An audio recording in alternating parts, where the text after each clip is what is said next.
Le temps des vacances pour Hugo Frey, comme pour quelques dizaines de garçons et de filles qui ont gagné sur Super 45 tours la notoriété ou la célébrité, eh bien c'est ça presque tous les soirs pendant 2 ou 3 mois.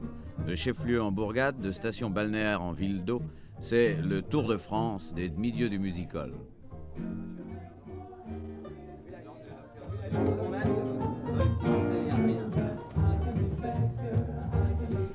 C'est la grande moisson estivale contre la montre.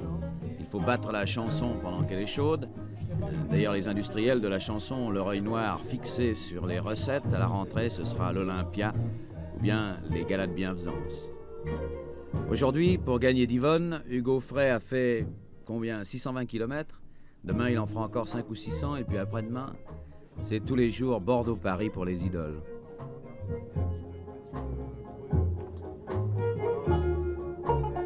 Qu'on se prénomme Johnny, Françoise, Claude ou Sylvie, ou qu'on se nomme Ferrat, Brel ou Brassens, c'est ça, la vie de l'été dans la chanson, la fatigue, une journée de voiture dans les reins et dans les jambes, l'inconfort, des loges improvisées, le plus souvent dans des arrière-scènes, le fameux revers de la médaille.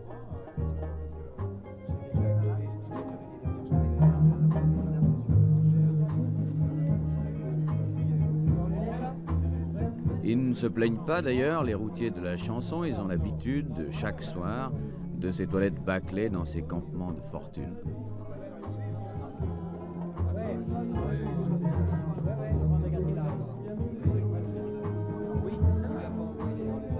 Vedettes, managers, régisseurs, musiciens, ils ont tous choisi cette vie agitée.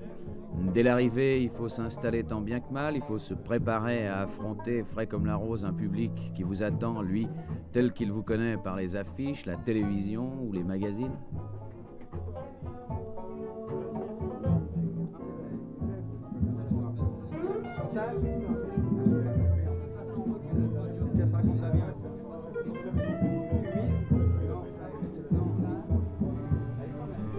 Oui, bien sûr, c'est dur. Les nerfs en prennent un bon coup, on n'en peut plus.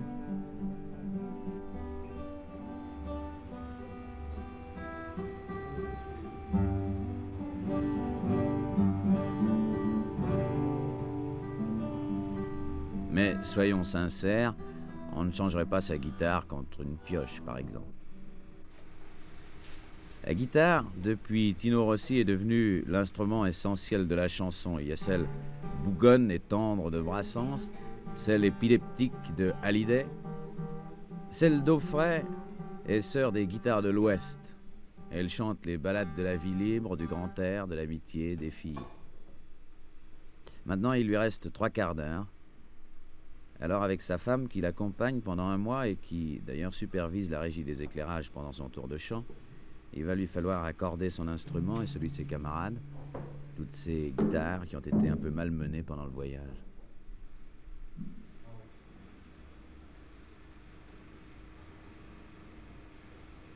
Attends, le gars. Ouais.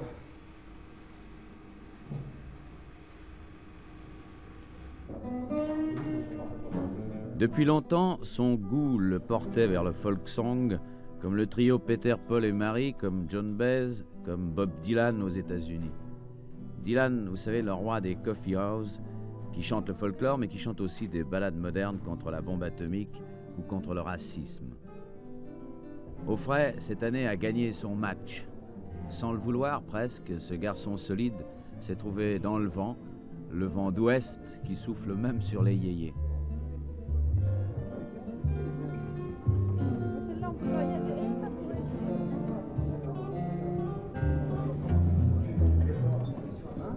Dans quelques instants, il va entrer en scène.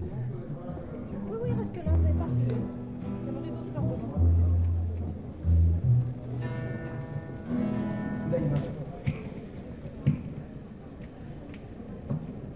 Dernier là-bas. Donc c'est le tien aussi. Attendez, vous avez le temps de les montrer. Non, attendez qu'on monte au projecteur. Stop, il va marcher. Quand vous voudrez, messieurs. Sans annonce, on attaque. Allons-y. On a des ailes misère, mais son est comme l'air est dans tous les coins où l'on va. On est les rois sur les trains, on connaît les mécaniciens, le nom de leurs gosses et même de leurs chiens. On a des combines dans toutes les villes pour bien manger, bien dormir et trouver des filles. On a un autre copain qui a fait son chemin. Il chante ses chansons à la télévision, oui, mais on est content pour lui, car il a réussi, mais nous, on est heureux comme ça, on est les rois, on couche n'importe où. Votre déplacement aux États-Unis il y a quelques années a été très important pour vous. C'était très important parce que, avec moi, tout est important. Je suis un type qui me fait... Je le sais, c'est à la fois une qualité et un défaut chez moi. Je ne fais rien légèrement. Et donc, en Amérique, c'était bien sûr une balade, mais c'était important parce que, il y a eu, je sais pas, des tas de choses. J'ai découvert des tas de choses, quoi, qui m'ont donné confiance, qui m'ont donné... quoi. Mais contrairement à ce que le public peut imaginer, quelquefois, je n'ai pas découvert une formule. Parce que j'ai toujours été un chanteur de folklore et je n'ai pas découvert un truc que j'ai ramené des États-Unis, comme on achète un gadget ou un objet qu'on ramène à des copains. J'ai découvert aux États-Unis un mode de vie, et je n'ai pas peur de le dire, que j'aime beaucoup. Personnellement, on me demande souvent si j'aimerais vivre aux États-Unis. Je réponds franchement oui. J'aime leur mode de vie, la façon dont ils mangent, la façon ce qu'ils boivent. Je ne bois pas d'alcool. Sur le plan moral, il y a une chose que j'aime beaucoup, c'est le sérieux professionnel. Je dois dire que sur le plan professionnel, les Américains, dans tous les domaines, ils sont formidablement sérieux. Ils sont spécialisés, c'est entendu, mais ils sont très sérieux. Dans le music-hall, par exemple, le music-hall étant la deuxième industrie, le show business, est la deuxième industrie américaine. Vous avez les aciers et ensuite le show business. Qu'est-ce que vous voulez que je vous dise? Pour un artiste, c'est l'idéal. Quand on travaille quelque part, on a affaire vraiment à des professionnels. Et moi, je suis pour le professionnalisme.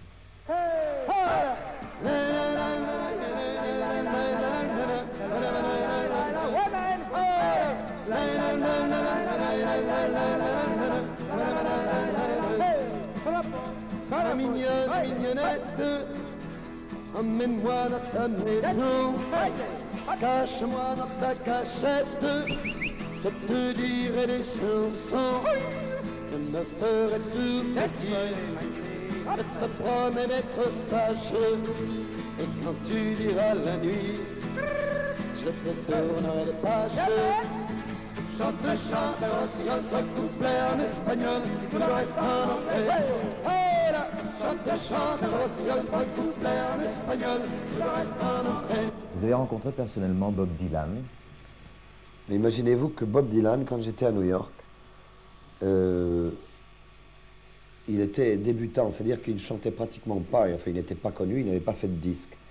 Mais comme je connaissais très bien Peter, Paul et Mary, vous connaissez le fameux trio qui est extraordinaire pour moi actuellement et qui faisait à ce moment-là leur début, eux, dans le même cabaret que moi. Ils étaient très amis avec Joan Baez, qui n'était pas non plus connue à l'époque, et qui elle-même connaissait très bien Bob Dylan. Tout ça, c'est un petit club. Alors j'avais entendu parler de Bob Dylan, mais évidemment, j'ai malheureusement pas eu l'occasion de le rencontrer parce qu'il n'était pas à New York. Il y a eu avant lui des tas de gens qui sont peut-être moins connus, ou même inconnus, dont on a oublié le nom, qui ont commenté l'actualité politique, ou même les faits divers, les histoires de Jesse James, enfin tous les grands gangsters, tous les grands trucs, ça a toujours existé. Disons que ça avait été un peu mis de côté pendant un certain temps. Et puis voilà, maintenant il y a une génération qui... Enfin, disons une génération, il y a surtout Bob Dylan qui alimente son inspiration et qui prend son inspiration dans le monde actuel. Vous pensez que la politique peut plus ou moins entrer dans le domaine de la chanson? Moi, je crois que oui. Je crois que oui. Je vois pas pourquoi on dit un chanteur ne doit pas faire ceci, ne doit pas faire cela. Dans la vie, la chose la plus importante, c'est quand même, bien on puisse discuter jusqu'à demain sur le problème de la liberté, c'est quand même la liberté la chose la plus importante. Alors, les chanteurs doivent faire ce qu'ils veulent. S'il y en a un qui a envie de chanter la petite mule qui descend le sentier de la montagne, qu'il le fasse, je ne critique pas.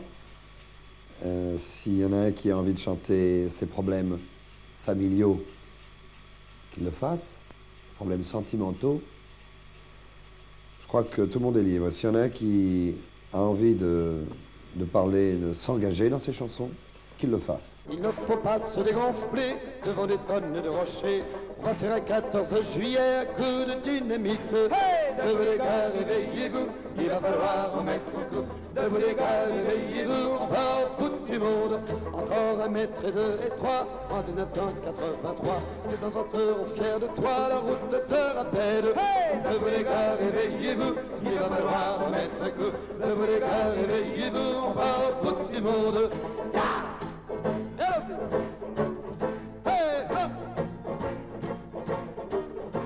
Les gens nous prenaient pour des fous, mais nous on passera partout et nous serons au rendez-vous de ceux qui nous attendent.